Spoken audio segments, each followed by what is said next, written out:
जय माता दी। आज मैं एक ऐसा वीडियो लेके आई हूँ जो आपके बहुत सारे प्रश्नों के जवाब लेकर के मैं आपके समक्ष आई हूँ।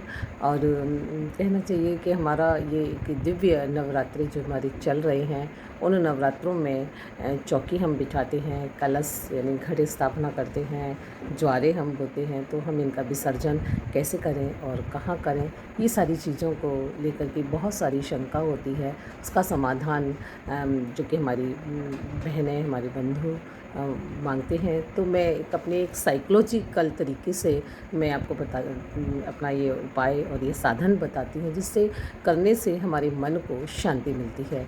जैसे कि मैंने आपको बताया कि घर में ही माता का पूजन कैसे करें, तो मैं आज से ही नहीं, करीब मैं 20-25 साल पहले भी मैं इसका प्रयोग कर चुकी हूँ कि जब मैं कहीं किसी के पास जाती नहीं थी, अकेली रहती थी, तो मैंने घर में ही माता रानी, मेरे मन ने ऐसा कहा और मैंने माता रानी को एक ईंट का रूप दिया जो पथवारी होती है, तो मैंने बड़ी श्रद्धा और भाव से उनको जल अर्पण किया। आज वही फिर मैंने लॉकडाउन के टाइम पर अप्लाई किया और आज आपको मैं प्रेषित कर रही हूँ। मुझे बहुत सुकून मिलता, बहुत शांति मिली और मैंने वो सारा काम जो है किया है। तो चलिए आपको बताते हैं कि किस तरह से हमें करना चाहिए। तो मैं ये सारी चीज़ें बताने से पहले फिर वही मेरा निवेदन कि चैनल अगर अभी तक सब्सक्राइब नहीं किया है, सब्सक्राइब करें। नए आए हैं तो जो है बेल आइकन बटन ज़रूर दबाएं। ये सारी जानकारियाँ मैं आपको देनी चाहूँगी, लेकिन पहले आपसे एक निवेदन कि अगर आप मेरी चैनल पर नए आए हैं तो सब्सक्राइब करें, लाइक करें, शेयर करें और बेल आइकन का बटन ज़रूर दबाएं, घंटी का बटन ज़रूर दबा दें, जिससे मेरे अगले वीडियो की नोटिफिकेशन आपको मिलती रहेगी। तो जैसे कि दिव्य नवरात्रि चल रहे हैं, जगह जगह चौकी बिठाई जा रही हैं, तो ये सारी जैसे एक व्यूवर्स ने लिखा कि हमारा अष्टमी पूजन होता है, तो हमें क्या अष्टमी को ही विसर्जन कर देना चाहिए? तो नहीं, बिल्कुल भी नहीं करना चाहिए। आपके अष्टमी पूजन होता है तो आप अष्टमी पूजन करिए, कोई दिक्कत नहीं है, लेकिन नवमी को भी आप माँ की आरती करें, व्रत ना करें, या जो भी आपका है पूजा जैसे रोज़ करते हैं वैसी पूजा करें और 10वें दिन जा कर के उसका विसर्जन करें। लेकिन इस बात का बहुत ध्यान रखें, गलती से भी आप अष्टमी को विसर्जन ना करें, नौमी दिन की पुष्टि है वो नौमी को भी ना करें, 10वीं को ही विसर्जन किया जाता है। 9 दिन तक हमारी माता हम रहती हैं, जो हम सुबह और शाम जो उनकी आरती करती हैं, भोग लगाते हैं, तो हम विसर्जन कैसे कर सकते हैं?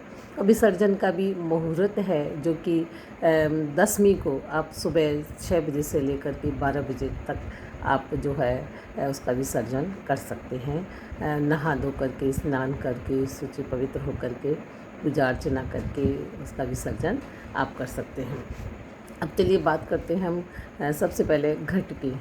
जैसे कि आपको अष्टमी का पूजन हो गया है और घट जो नारियल रहता है, तो कहीं कहीं नारियल को जो कि प्रसाद के रूप में ग्रहण किया जाता है, फोड़ दिया जाता है, लेकिन मेरा यही कहना है कि उस नारियल को आप फोड़े नहीं, क्योंकि नारियल एक श्रीफल होता है और श्री यानी लक्ष्मी का फल होता है, लक्ष्मी का आगमन आपके घर होता है, तो उसका प्रसाद नहीं होना चाहिए, उसका विसर्जन ही होना चाहिए।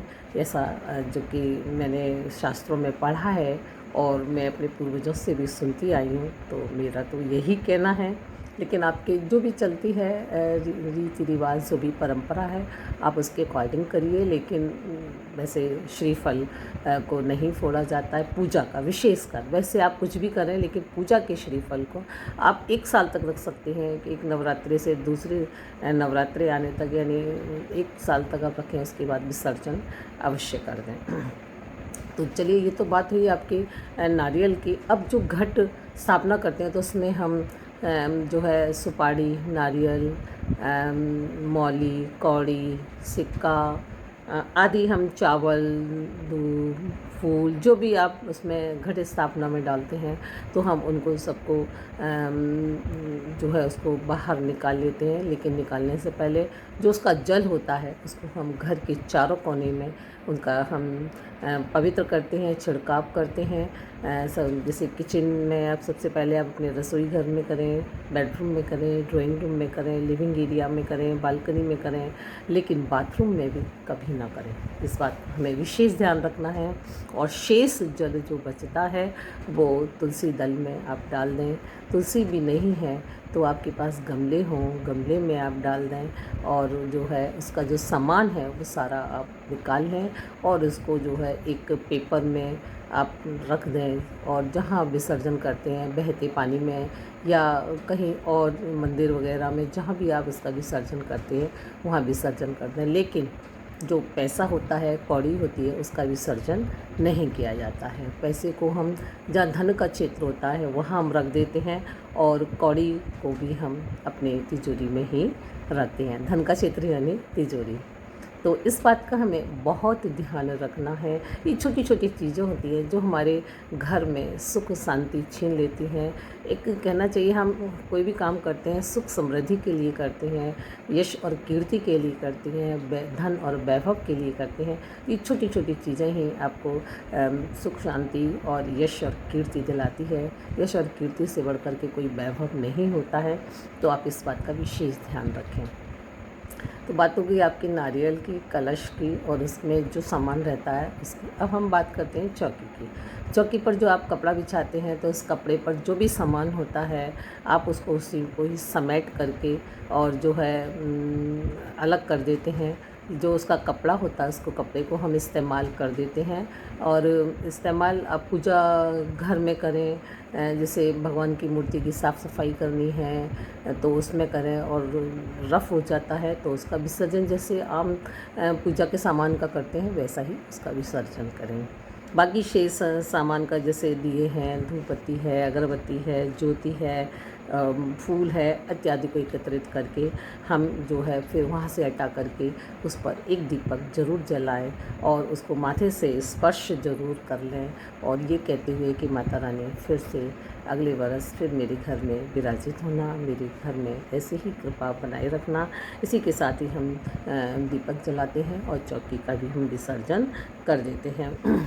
तो इस तरह से हम ये छोटी छोटी बातें मैंने आपको बताई हैं, उन बातों को हमें विशेष ध्यान रखना है।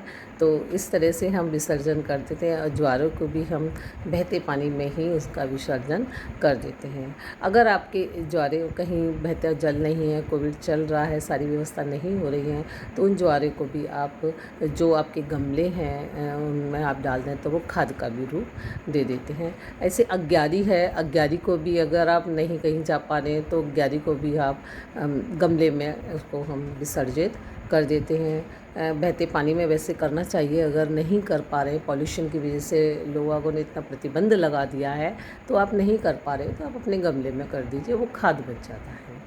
तो सारी सामग्री को आप गमले में ही विसर्जित कर दें। पान के पत्ते हैं जो कि मैंने बताए थे कि बच जाते हैं, हम अगर मंदिर नहीं जा पाते हैं जो, तो उसको भी हम गमले में ही विसर्जित कर दें। इस तरह से हमारा देवी माँ का विसर्जन होता है और हम देवी माँ से मंगल कामना करते हैं कि इसी तरह से मेरे घर में विराजित रहें, सुख समृद्धि लाएं और अगले बरस फिर से आएँ। तो इसी के साथ ही मेरा फिर से वही निवेदन कि अगर मेरा वीडियो आपको पसंद आए तो लाइक करें, शेयर करें, कमेंट बॉक्स में जय माता दी अवश्य लिखें। तो मिलते हैं अगले वीडियो के साथ, तब तक के लिए नमस्कार, धन्यवाद, जय माता दी।